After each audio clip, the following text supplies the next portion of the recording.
Hey guys, Rutledge from TechRaptor here once again in the Focus Home booth.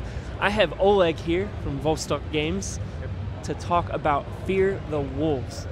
Oleg, this game is a battle royale, but it's a little different than most battle royales. Yes.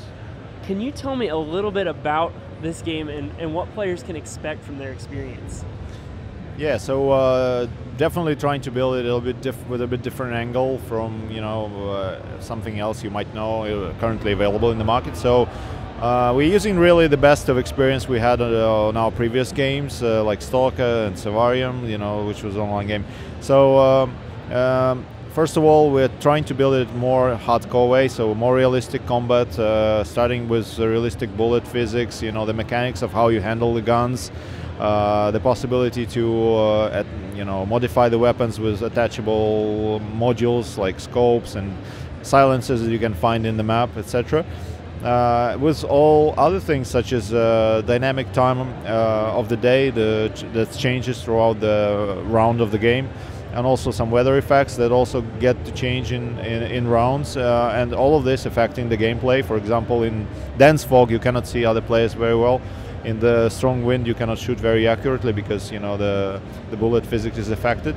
And since it's based in Chernobyl, exclusion zone, we are creating a whole atmosphere of like tension and survival and very grim kind of environment. So you have radiation that advances on the players, but on top of that you have anomalous energy zones, the anomalies. So these are like little danger zones that the players will need to avoid, but some of that will be like invisible.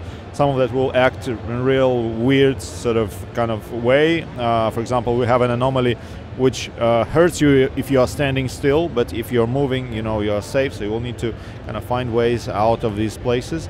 And we have mutants, like PvE element to the game, the wolves that you could see probably in the trailer. So these will be existing alongside other players on the map, and will serve as like an X factor or something unpredictable that you might encounter. But if you don't have good weapons to protect yourself against these creatures, you better run, because you don't stand much chance to survive. And ultimately, it's same concept of one winner of the match. You have one life. You need to find loot. You need to find good equipment to protect yourself and the weapons.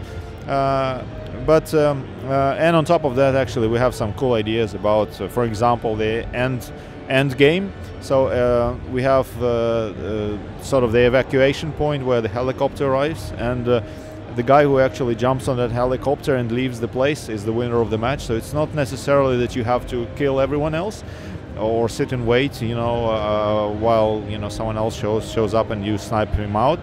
But really, to be the smartest guy to really escape the place and to win the match in this way. Or you can kill everyone else, which is also a possibility.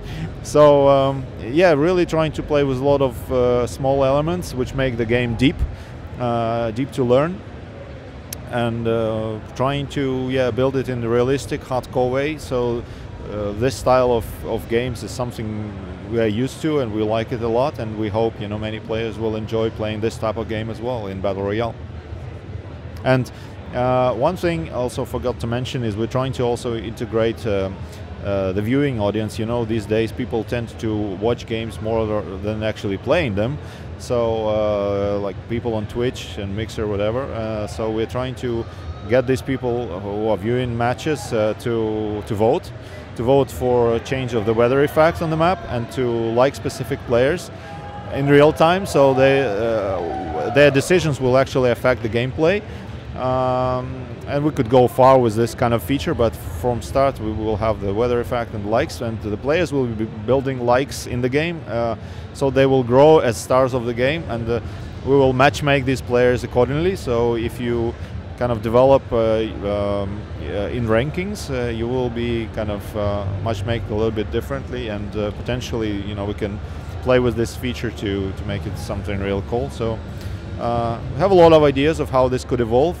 But at this point, really trying to put all the features together to make the game available for early access on PC first, and after that go for proper release. But we need to have players to say how they appreciate it, whether they like it or not, how it feels.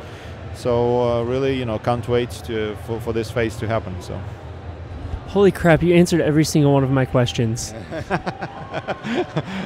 been there, done that. Like, you're talking, and I'm like, okay, I can ask this next. Oh, he just answered that.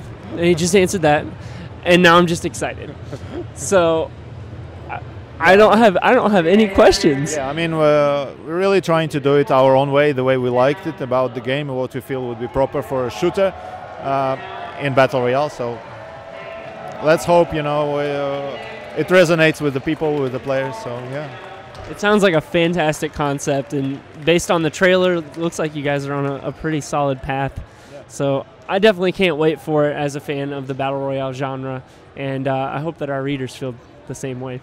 Okay, hope so. So we'll have the game coming out into early access very soon, so keep an eye on the news, and we'll be happy to share a playable once it's available and hear what you have to say about it, how you like it, yeah?